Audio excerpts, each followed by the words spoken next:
Cannabis Common Sense, the show that tells the truth about marijuana and the politics behind its prohibition.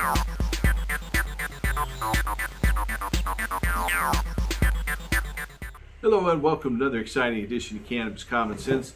We have a great set of interviews this evening from Nepal, the mountain kingdom bordering India to the south and China to the north. We'll be talking to hemp producers that produce hemp from both feral and cultivated fields in the high Himalayas of Nepal. So stay tuned for those interviews and interesting videos. First of all, we'll have our hemp news segment. A lot of news tonight. Stay tuned as we bring on our infamous dancing cannabis leaves. I feel the force.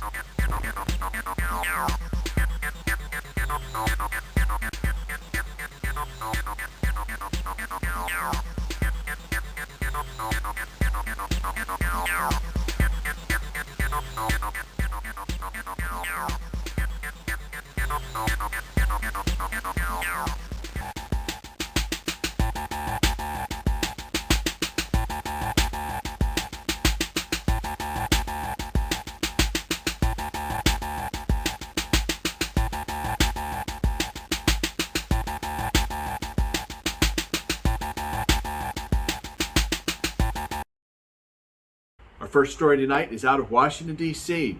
With Democrats in control of the Senate this session, Majority Leader Chuck Schumer doesn't plan to jeopardize a marijuana legalization bill he's working on by advancing a more modest cannabis banking measure first. In an interview, the senator reiterated that he and his colleagues will be, quote, introducing our bill shortly, end quote, to end cannabis prohibition. And he said banking reform legislation that's been filed will have to wait because, quote, we're not going to bargain against ourselves, end quote. Schumer made a similar point in an interview last month, arguing that passing a measure that protects banks that service state legal cannabis businesses first could jeopardize the chance of advancing comprehensive reform. The thinking is that Republicans and moderate Democrats who are on the fence about a bolder policy change might be less inclined to vote for it if they have an opportunity to pass a more modest bill like the Secure and Fair Enforcement or SAFE Banking Act instead. The House of Representatives already approved the marijuana banking bill this session along largely bipartisan lines. Schumer's been working with Senate Finance Committee Chairman Ron Wyden from here in Oregon and New Jersey Senator Cory Booker to draft a legalization bill over the course of the past few months. Schumer's been making the case for reform everywhere from the Senate floor to a cannabis rally in New York City last week. Beyond ending prohibition, Schumer said the proposal he and his colleagues are working on will, quote, ensure restorative justice, public health, and implement responsible taxes and regulations, end quote, similar to what New York lawmakers sought to accomplish in a legalization bill that Governor Cuomo signed into law late last month. The senator also said last month that the legalization bill they're going to bring to the floor soon will specifically seek to restrict the ability of large alcohol and tobacco companies to overtake the industry. Instead, it will prioritize small businesses, particularly those owned by people from communities most impacted by prohibition, and focus on, quote, justice, justice, justice, as well as freedom, end quote, Senator Schumer said. He also urged voters to reach out to their congressional representatives and tell them that this is long overdue. And I agree with that. Please reach out to your representatives and tell them that marijuana legalization is long overdue. They should back Senator Schumer, Wyden, and Booker's bill. This week, lawmakers in 3 states advanced medical marijuana legislation: Kansas, Tennessee, and Alabama. The latter 2 are headed to the governor's desk. Georgia's Governor Brian Kemp signed legislation into law permitting the establishment of up to 30 state-licensed retailers of high CBD, low THC oil products to qualified patients. Wisconsin's lawmakers stripped marijuana legalization provisions from Democratic Governor Evers' budget proposal.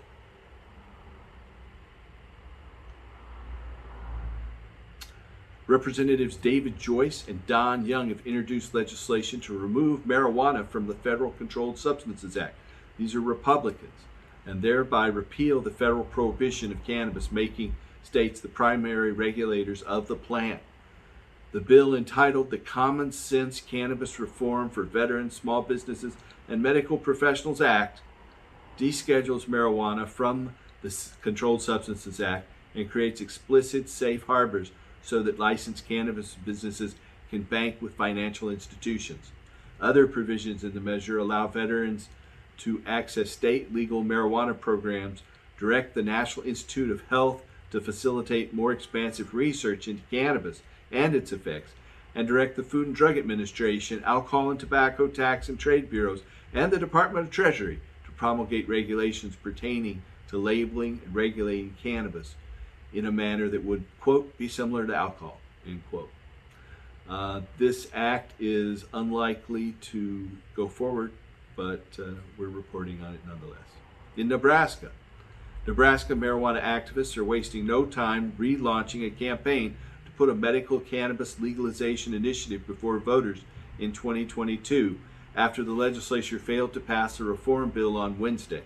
The defeat of the fairly restrictive legislation in the unicameral body, which was the result of a filibuster that supporters were unable to overcome, came with an open threat from advocates. Since lawmakers won't fulfill the will of the voters who overwhelmingly support medical marijuana, the voters will move to approve an even more comprehensive legalization measure. Hours after the bill fell 2 votes short of the 33 senators it needed to advance, Nebraskans for Medical Marijuana announced that activists will immediately ramp up a signature drive for a constitutional ballot initiative. They have a reason to be confident that the campaign will be successful too, as a group qualified a medical cannabis measure for the 2020 ballot amid a pandemic. That initiative never appeared before voters, however, because the state Supreme Court ruled that it violated what's known as the single subject rule for ballot issues. To avoid that problem this round, the new proposed Nebraska measure is a single sentence. Persons in the state of Nebraska shall have the right to cannabis in all its forms for medical purposes, end quote. Senator Anna Wishart, who sponsored the cannabis bill and co-chair of the reform campaign, and I got to go testify for back in 2017 with Dr. Rachel Knox, said in a press release, quote, "It's true last year and it remains true today that the vast majority of Nebraskans are on our side when it comes to this issue. Voters were unfairly denied the opportunity to enact reform last year, but this time we're ready for any legal challenge and we will succeed," end quote, Senator Wishart said. Nebraskans for Medical Marijuana is also thinking of filing a separate statutory petition that would establish a regulatory framework for a medical cannabis program in the state. Wishart and Senator Adam Moorfield have been consistent champions of cannabis reform, and while this bill is a fairly limited proposal to legalize medical marijuana, the pair announced in December that they're also working to put the question of legalization for adult use before Nebraska voters in 2022. For a constitutional amendment initiative in Nebraska, advocates will need to collect about 124,000 valid signatures to qualify for the ballot. By contrast, the campaign submitted nearly 200,000 signatures last year before the legal challenge over the language. Out of Washington, D.C., federal law enforcement agents and their partners seized over 4.5 million marijuana plants and made nearly 5,000 marijuana-related arrests in 2020, according to annual data compiled by the U.S. Drug Enforcement Administration. According to the figure published in the DEA's Domestic Cannabis Eradication Suppression Program statistical report, agents and their partners confiscated approximately 4.54 million cannabis plants last year, a nearly 20% increase over 2019's totals. Law enforcement also reported 4,992 marijuana-related arrests, up slightly from 2019, when the federal government agents reported 4,718 arrests. Both figures are down significantly from a decade ago, when the DEA seized over 8.7 million marijuana plants and made over 8,500 annual arrests as part of its nationwide eradication suppression activities. Annual figures have been largely declining since that time. While marijuana enforcement's arguably not the same priority that it once was for the DEA, likely because of the changes in state policies and in federal budgetary guidelines, this does not mean that the agency is content to look the other way at violations of federal marijuana law. There are still several thousands of Americans arrested for federal marijuana violations each year, even at a time when some 7 in 10 Americans believe that the plant ought to be legal for adults to use and possess. As in past years, the overwhelming percentage of plant seizures, 82%, and arrests, 40%, nationwide took place in California. The agent seized over $41 million in assets related to marijuana-related eradication efforts in 2020. In Canada, medical cannabis patients reduced their use of opioids at rates greater than matched controls, according to data published in the journal BMC Public Health. Researchers affiliated with the University of Alberta and the University of Toronto assessed the relationship between medical cannabis use and opioid intake in a cohort of 30,000 chronic opioid users. Over 5,300 of the study's participants were authorized by their physicians to use medical cannabis, while the remaining subjects served as controls. The investigators evaluated changes in the weekly average oral morphine equivalent of opioid drugs for medical cannabis patients relative to controls during the 26 weeks before and during the 52 weeks after the patients received their authorizations. The authors of this reported, quote, among those prescribed high doses of opioids, there were significant reductions in the opioid consumption relative to matched controls. By contrast, those subjects prescribed lower doses of opioids prior to receiving their medical cannabis authorizations failed to show a statistically significant reduction in their opioid intake relative to controls, end quote. The authors concluded, quote, this short-term analysis on this population-based study of patients in Alberta, Canada, showed that authorization for medical cannabis had intermediate effects on weekly opioid medical prescriptions in adults prescribed chronic opioid treatment, which was dependent on initial opioid dose. Greater observations appear to be in those patients who were on a high dosage of opioids. Overall, our findings may contribute ongoing evidence for clinicians regarding the potential impact of medical cannabis to reduce the opioid burden among patients, end quote. This study, Opioid Use in Medical Cannabis Authorizations for Adult Patients from 2013 to 2018, Alberta, Canada, appears in BMC Public Health. There are a couple of bad public corruption cases from California. Our first, an ex-Los Angeles County Sheriff's deputy has been sentenced to 7 years in federal prison for his role in an October 2018 cannabis warehouse robbery, the Associated Press reports. Using a fake search warrant to gain entry, Mark Atrim, working then as a Los Angeles County deputy, posed as a sheriff's narcotics officer and stole nearly $650,000 in cash and over 1,000 pounds of cannabis from a downtown Los Angeles warehouse. Assisted by co-conspirators who were dressed as deputies, complete with uniforms, service belts, guns, the pseudo-sheriffs looted the warehouse over a 2-hour period, according to the report. Additionally, Los Angeles City Police were called during the robbery, but the defendant convinced the responding officers he was with the sheriff's narcotics department, and the police left the scene. In their statement, the U.S. attorney who prosecuted the case quoted Judge Virginia H. Phillips saying the case was, quote, tragic, and it eroded public trust and sounded like a movie script, end quote. The 7-year sentence comes from Atrim's 2019 guilty plea to a host of charges, including conspiracy to distribute marijuana, possession with an intent to distribute marijuana, conspiracy to deprive rights under color of law, deprivation of rights under color of law, and brandishing a firearm in the furtherance of a drug trafficking crime. 6 others were charged in the case and received sentences ranging from 4 to 14 years in prison. The other public corruption case is from the California-Mexico border. 2 former officials for Calexo, California, were sentenced to 2 years in federal prison for accepting bribes related to cannabis licensing. The pair pled guilty in June 2020 on conspiracy to commit federal program bribery. The former officials, David Romero, a former Calexo, California city councilman and a winning candidate for mayor, and Bruno Soares Soto, the former commissioner of economic development for a small town east of San Diego, believed they were accepting $35,000 in exchange for a cannabis dispensary permit. Prosecutors with the U.S. Attorney's Office for the Southern District of California said the men guaranteed the agent the permit and admitted to accepting other bribes, bragging to the agent at one point, quote, "This isn't our first rodeo," end quote. In the plea, the men acknowledged they received a second cash payment of $17,000 in January 2020, and the money was intended to influence their duties as well as Calexo officials. They went on to admit the $35,000 payment was not their first bribe. Both men were interviewed after the second payment and warned making false statements was a crime, and both lied repeatedly to the agents about their involvement in the scheme, U.S. attorneys revealed in their press release.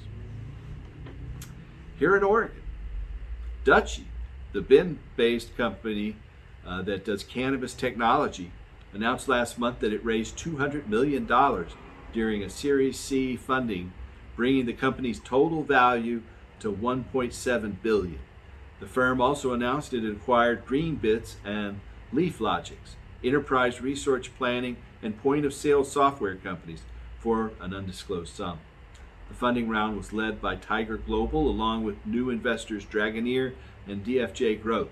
Other existing investors participating in the funding round included the former Starbucks chairman and CEO Howard Schultz. In July, Dutchie raised $35 million and was valued at $205 million, according to PitchBook. The company was founded in 2017 by brothers Ross and Zach Lipsum. Dutchie works with 2,116 dispensaries across 36 markets in the United States and Canada to facilitate online cannabis ordering, including pickup and delivery. Here in Oregon, Oregon State University has received a $300,000 federal U.S. Department of Agriculture grant to study feeding spent hemp biomass to cattle. The National Institute of Food and Agriculture grants aims to implement the safe use of hemp byproducts in livestock diets. Senator Ron Wyden said the study and the potential to use the hemp biomass as cattle feed, quote, add up to a potential big win for farmers and ranchers, end quote.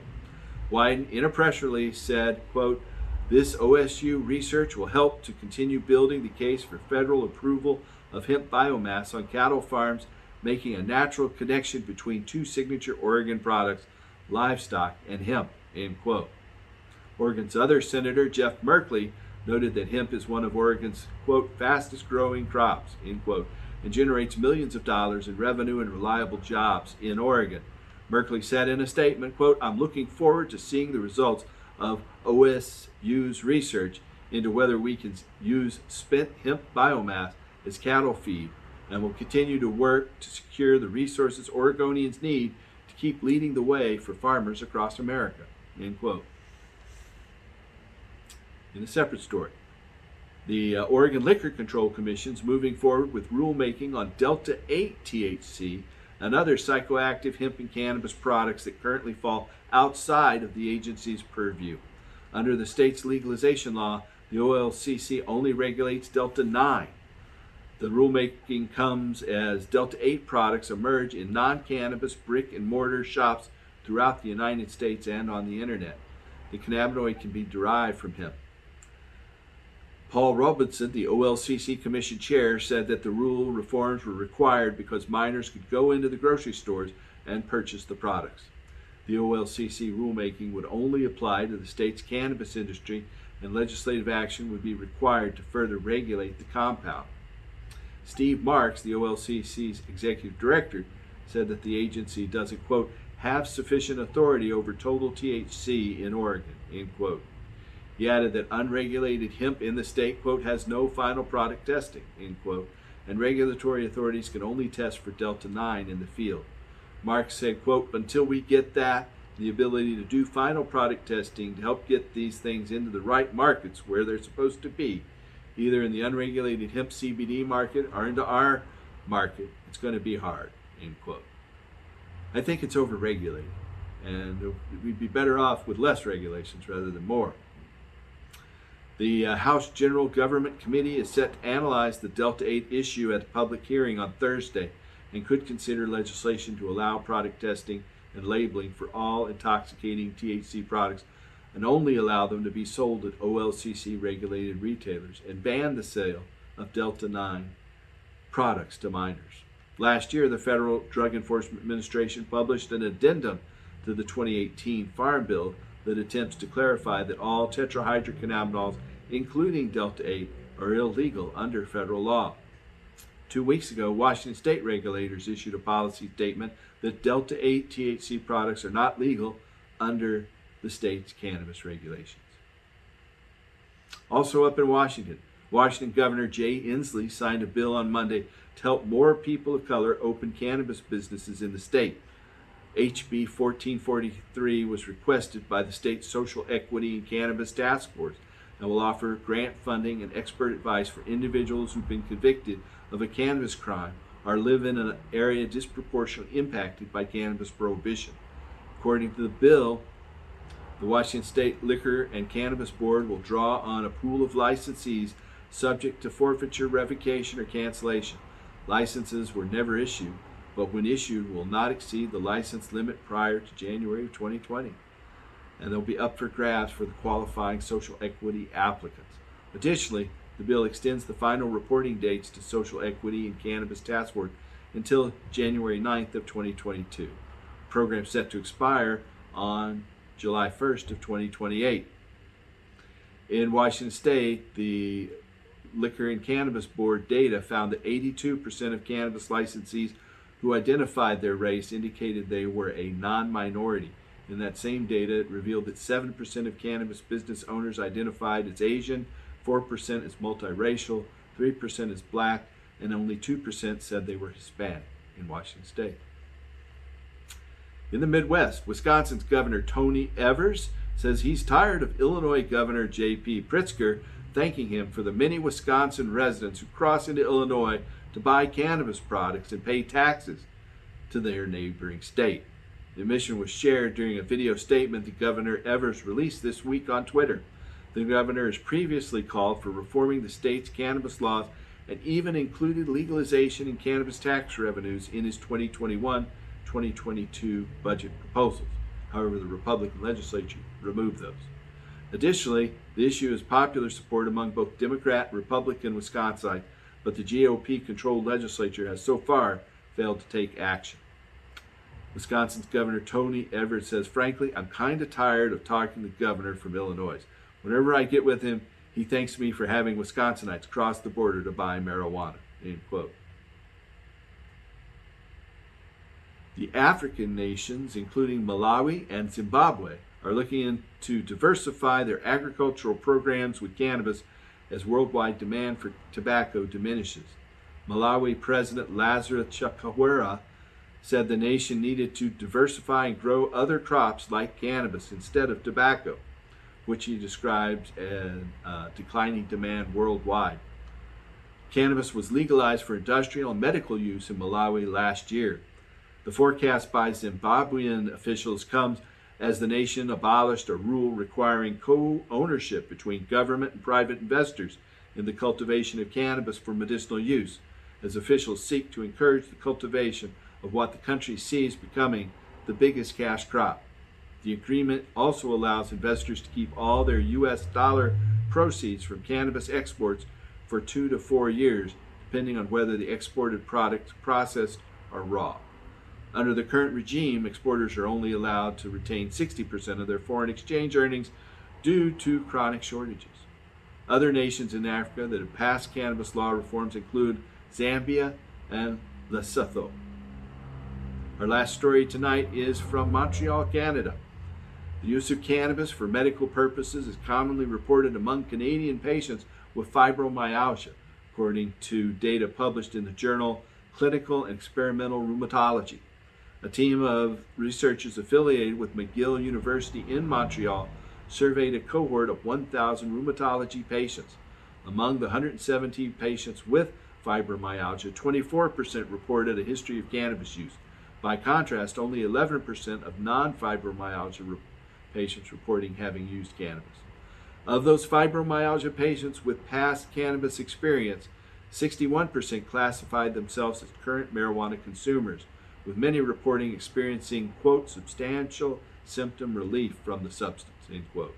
The findings are consistent with those of other studies reporting that fibromyalgia patients frequently use both whole plant cannabis and CBD products to manage their disease symptoms. Some dozen human studies indicate that cannabinoids provide relief to patients with fibromyalgia. Most recently, data published in February reported that the long-term use of various types of cannabis preparations was associated with significant improvements in pain and other symptoms in patients with refractory fibromyalgia.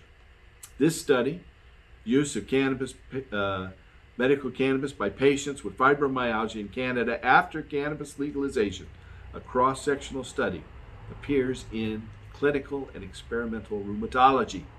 That's the end of our rather lengthy hemp news segment tonight. Now we have an interview with a fellow in Nepal.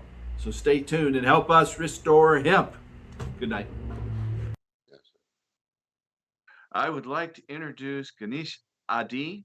He lives in Yeah. Nepal. Yeah. And Yeah. My name is Ganesh Aidi, far western part of Nepal, and I have the factory in a Kathmandu city. Then I produce the hemp yarn, hemp oil, and the hemp plant. Now I start to the hemp brick also, hemp brick, and I want to develop to hemp subject in Nepal. right. And so I think your products look very good. I've seen the backpacks and the clothing items. And so for our audience here and around the world, if you don't know where Nepal is located north of India, south of China. So it's right between India and China in Central Asia. Nepal is actually where uh, the Buddha was enlightened under the Bodhi tree, among other things. And Nepal is a long-time source of hemp and cannabis. And it was also one of the last places to criminalize hemp. There were several hashish shops in Kathmandu that were famous around the world among the hippie travelers of the 60s and 70s. But I think they closed them down in 1980. But Ganesh, you have been working on hemp products from fiber and hemp seed oil, right? Yeah, sir. Yes, sir. I am working to 20 years continue. I am the living. I live the my house in the Himalayan area, high altitude area. Now I am living the Kathmandu.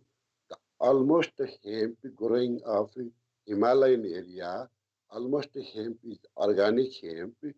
We working to the 50% handmade yarn and now develop the machine made.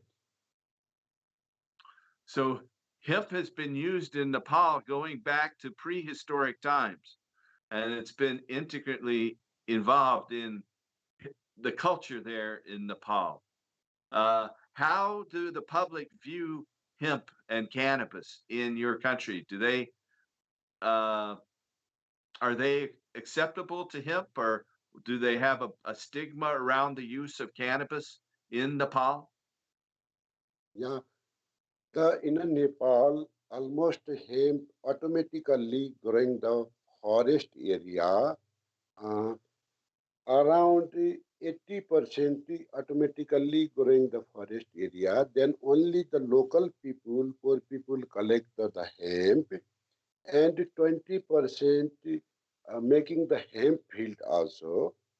The in a Himalayan area, uh, almost growing the hemp, automatically growing the hemp. So it's mostly medical that's being grown for the drug. So, but so you take the stems. I know I have a video here of the stems going right into a machine, and then it comes out the other end with the fiber. Let's go ahead and run that video.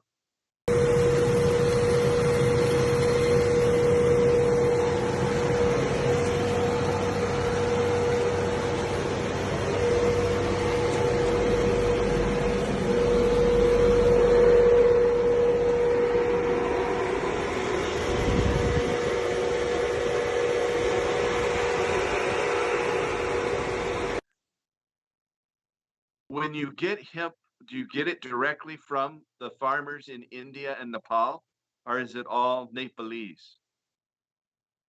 Yeah, the Nepal is the Himalayan high altitude country between China and India.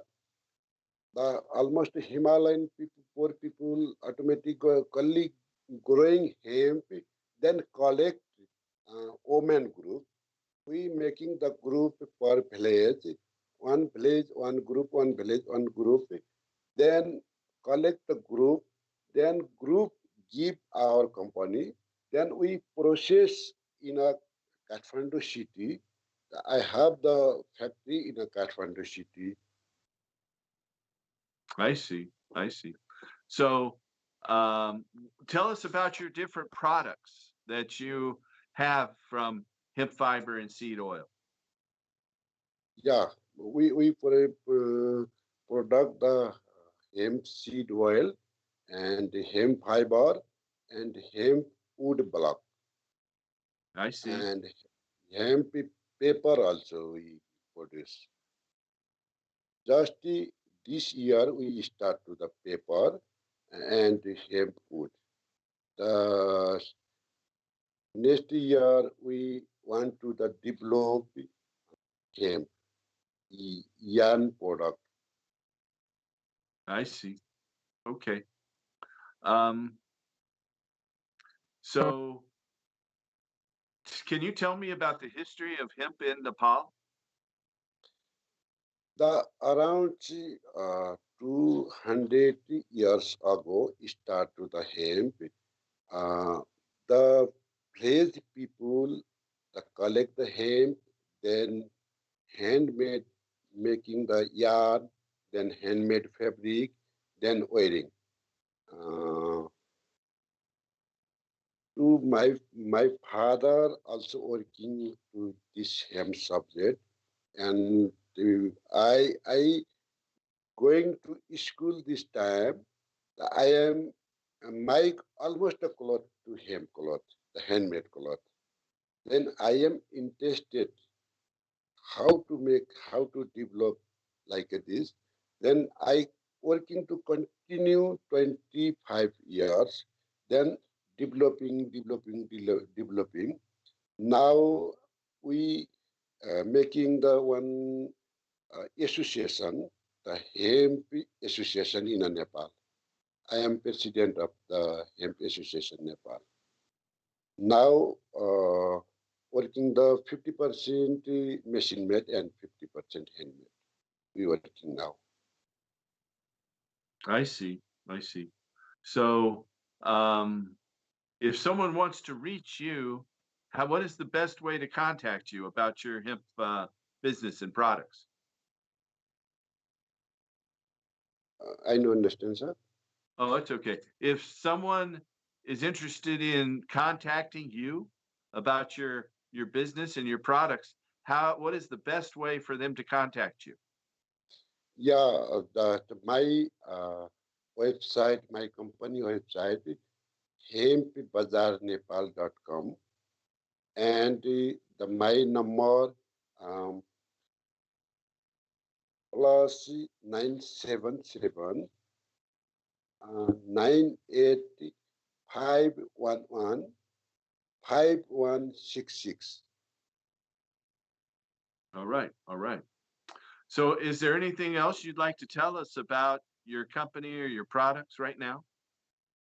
Yeah, I requested to the interested peoples my product almost organic product and handmade product.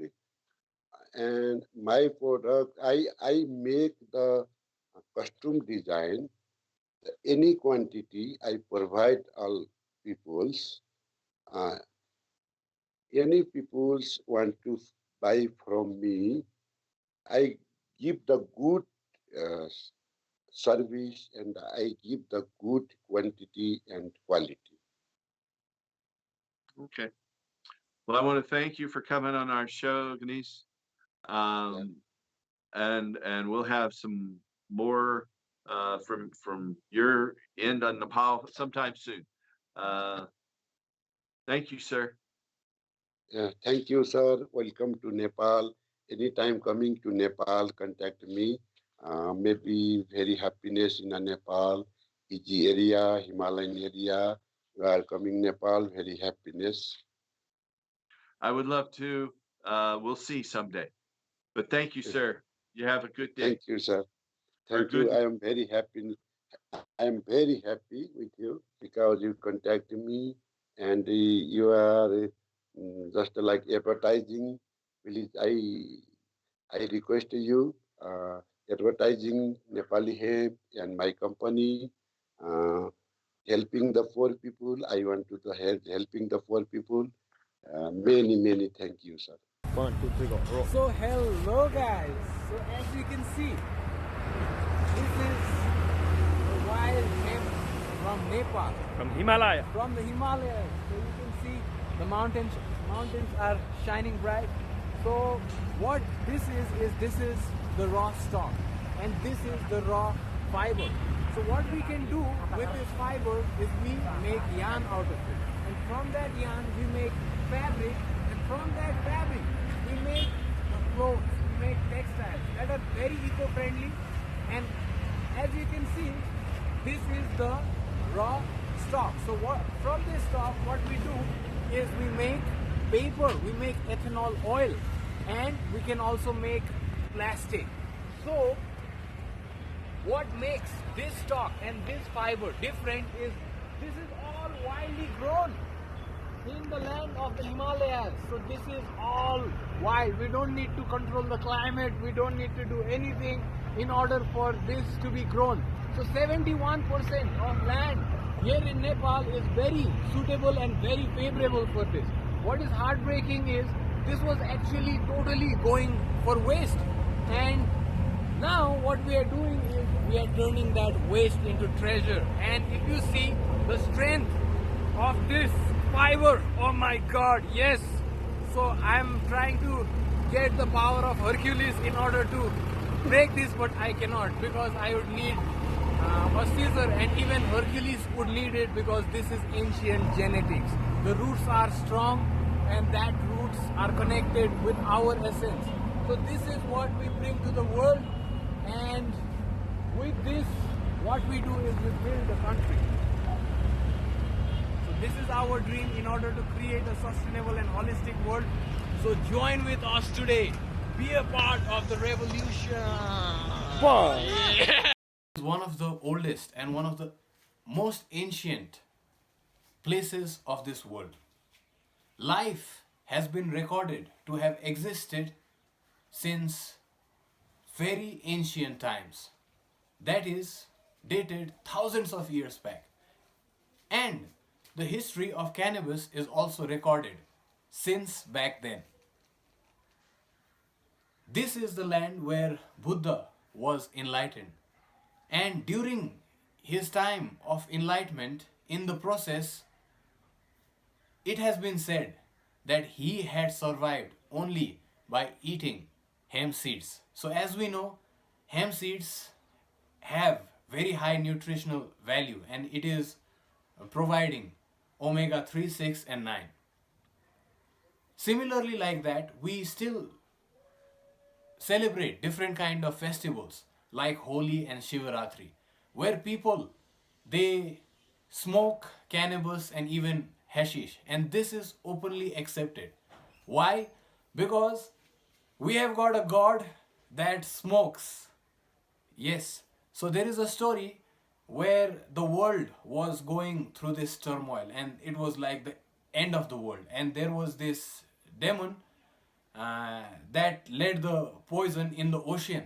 So there is this god who is Lord Shiva. So what he did was he went and he drank the poison. So because he drank the poison, his whole throat turned blue and there was no way for him to digest this pain. So what he did was he used the cannabis in order to digest the poison.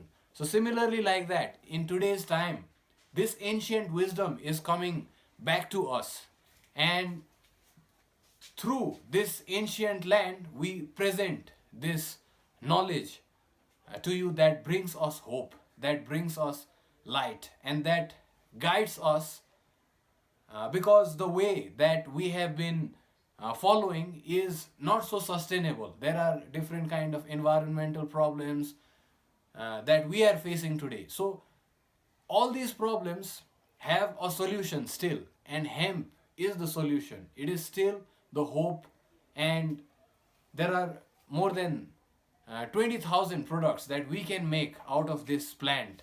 And before 1976, even there was this hashish shops where people could come, they could smoke, and the people who used to sell this hashish used to get this license. But later on there was this narcotics act. Because of this reason, there was probably this propaganda, and because of this reason this led us to this darkness. And after this, the whole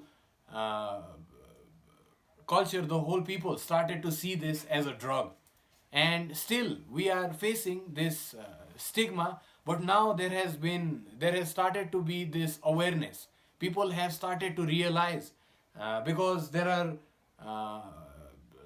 lot of noises that have been created by people who are able to think and are able to understand. And that's why also in the local news there is a lot of talk going on about hemp and cannabis, and especially we see about it in the world, because now the world is opening up to this magical plant, and we also are following our ancient footsteps that the world is following today. Guys, as you can see, this is the biomass. So great quality, ancient genetics, chemical free, from the wild Nepal. So this is how it is.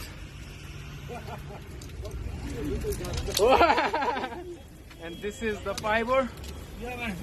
Yeah, so our brothers here. And yes, this is our hemp fiber which we have produced now with our own Nepalese raw materials. Here we've been producing this long fiber from sativa zener. You can see, I will show you in instep how long it is. Like this is up to 7 inches longer fiber. 7 inches longer fiber we have. And from this we proceed to our yarn making in Nepal for the first time. And here, from this carded fiber, from the sativa fiber, long fiber, we make this kind of yarn. This is a 14-count yarn at this moment which I am showing. This is the finest yarn made by the composition of hemp and bamboo, hemp and cotton, hemp and tencel, and so many. And we have different models of yarn. This is a little bit thicker. It's a 12-count yarn, which is a bit thicker, especially used to make jeans and other materials. And from this yarn, we have made fabric also. This is the fabric which we have made from this yarn. Namaskar and good morning. First of all, I would like to thank to the CNN media for providing this opportunity to exchange our views and information about the product in our company. It is Uttam Gautam, founder member of the UGP group, Kathmandu, Nepal. Cannabis, natural fiber product of Nepal. I would like to say something about its characteristic.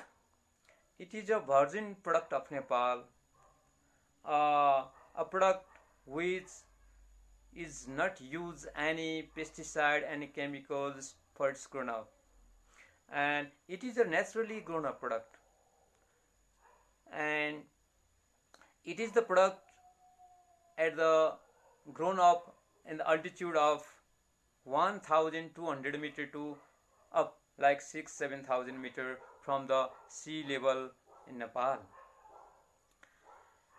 This product is found mostly in the rural areas, in the mountain and the lap of mountain and the river sided, where there is not access to any link road and in transportation to cultivate them from farmers. So to cultivate the product from jungle and very rural areas, there is a very hard working for farmers, according to farmers. So it is very costly to harvesting them. In the meantime, UGP group is found for the development of this product, development, preserving, cultivation and production of the end users and marketing them. With the help of Federation of Nepal Export Association FNEA, FNEA assists to Nepal Hemp Association and UGP group to assist and for the development of its product from Nepal. FNEA works very works for the export product from Nepal to all over the world. Production quantity. Actually, in Nepal, without any cultivation and farming, in our data, actually not actually, but approximately there is a 10,000 metric ton of cannabis and aloe can be found in the jungle in recent time, and in our study we can also farming near about more than 20,000 ton of the cannabis and aloe we can produce, we can growing, we can farming, we can growing in the many open space in the mountain and river side of the Nepal. So altogether more than 30,000 ton of the product can be we produced within 2 to 3 years. Now within this 10,000 tons we do not utilize not more than 10% of the product up to now. This 10% within 1,000 tons of the product we can utilize by the village farmers and produce the product in traditional way. So the UGP group is creating an idea to promote them by the very technical assistance from FNEA and spread its product to all over the world. So in this case, a UGP group is planned a project for the farmers which are attracting in this product. So this group planning to make shareholder who are involving from farmer to transporter, porter, manufacturer, and up to end users broker. So UGP group is planning to make shareholder them, so they are attracting and they are also enjoying the profit making from our group. Production planning. Actually 1000 kgs of the product, this cannabis or aloe product, from cultivation, harvesting to the processing, refining, means then after weaving, spinning, and final garment product and marketing up to there, there is involving a consumption of 60 persons employment a month for 1000 kilos of plant, 1000 kilos of product. So we are planning this year. This year is suffering from COVID from last year. We cannot do in the same thing at the same time. So in coming year, we are planning to produce 5,000 ton of the ready product. For them, we need 10,000 ton of the aloes and hemp cannabis product. So for the 5,000 product, we can create 3 lakhs of job in a year, and 3 lakhs job can enjoy the 500 million of Nepalese rupees, means $5 million US dollar they can enjoy by this business, by this single business. So, and for recent coming 1 to 2 years, and then after 3, 4, 5 years, then after if we produce and if we cultivate and growing the 30,000 metric ton of production from this natural fiber like cannabis and aloes, we need 15 to 18 lakhs of we create at the same time, means 15 lakhs US dollar can be.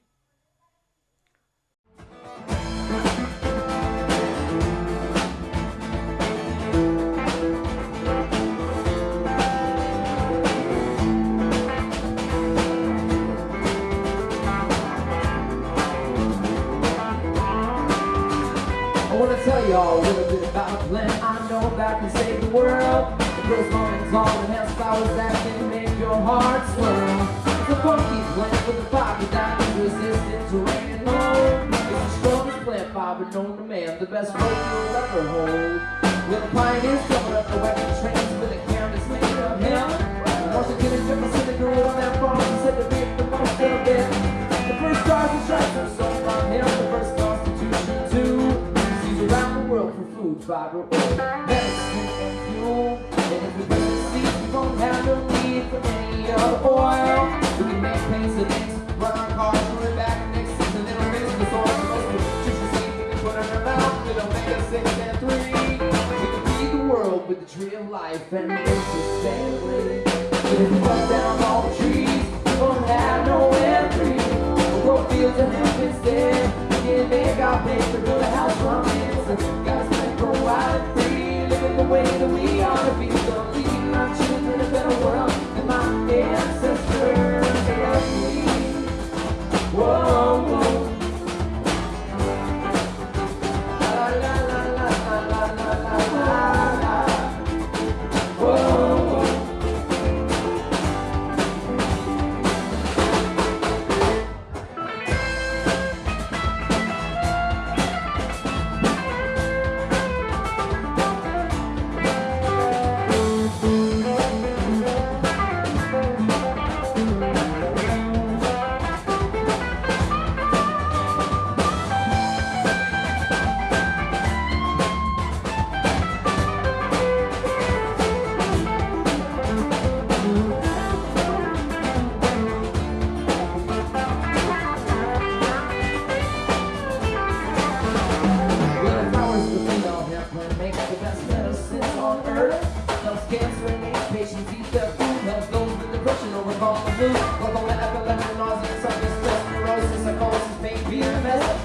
have been done and all the doctors agree, but they can't make money off this fantasy. Because it's free, it grows from seed, wild and free like we are. Being on the future is growing in our own backyards.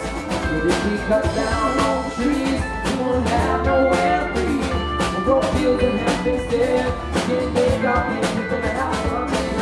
Got to grow wild and free, living the way that we ought to be. Gonna feed my children a better world than my ancestors allowed me. Whoa, whoa. La la la la la la la la la la.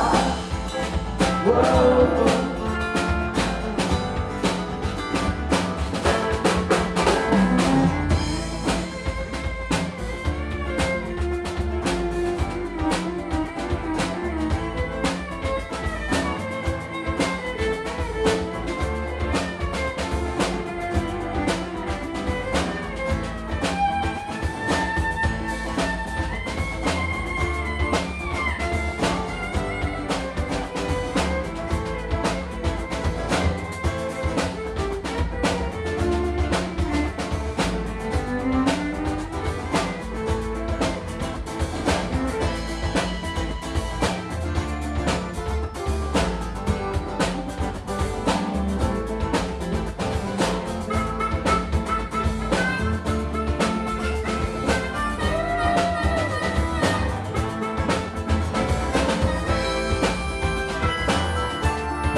Can bring us back 10,000 years in history. To the Shiva, Piranhas, the Jesus, the Christ, to the Buddha, the pagans, the goddess, the light. To be with all the animals, be one with all the trees. Realize the goddess is inside of me. Yes, the earth is the mother, the triple and the earth. The earth is the mother that gives us 5 birds. And we can get all our relation with a single grain plant. We can start right now. We'll cut down all the trees. We won't have nowhere to breathe. We'll grow fields and help instead. We can make our place, we'll build a house from wild and free, living the way that we